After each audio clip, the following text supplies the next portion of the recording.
భార్య సలహా భర్తకు మంచిదా? ఆదికాండము 3వ అధ్యాయము 17వ వచనం. అవ్వ సలహా విని ఆదాము దేవుడు వద్దన్న పండు తినెను.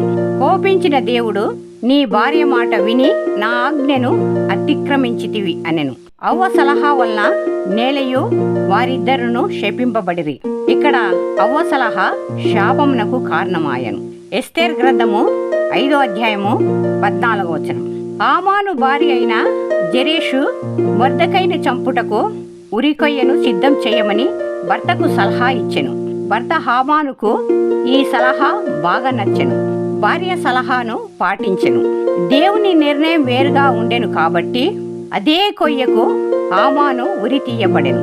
ఇక్కడ భార్య సలహా భర్త మరణంనకు కారణమాయెను. యోబు గ్రంథము 2వ అధ్యాయము 9వ వచనం. యోబు అనేక రకాలుగా శోధనకు గురి అవుతున్న సమయమందు అతని భార్య, దేవుని ప్రార్థించవద్దు, ఆయన నీ మొర వినడు, దేవుని దూషించి నీవు మరణం కమ్మని పలికెను. సాతాను శోధనకు గురి అయిన యోబు భార్య అతని మరణము సంభవించే విధంగా సలహా ఇచ్చినది.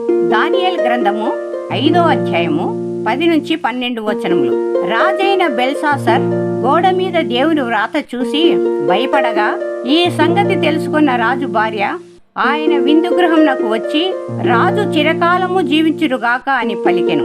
రాజునకు ధైర్యము చెప్పి దైవజనుడైన దానియేలును పిలిపించమని మంచి సలహా ఇచ్చినది. మత్తయి సువార్త 27వ అధ్యాయము 19వ వచనం.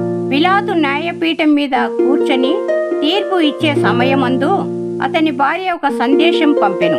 ఆ నీతిమంతుని జోలికి పోవద్దు అని ఒక మంచి సలహా పిలాతునకు ఇచ్చెను. యోబు నీతిమంతుడైనప్పటికీ అతని భార్య మంచి సలహా ఇవ్వలేదు.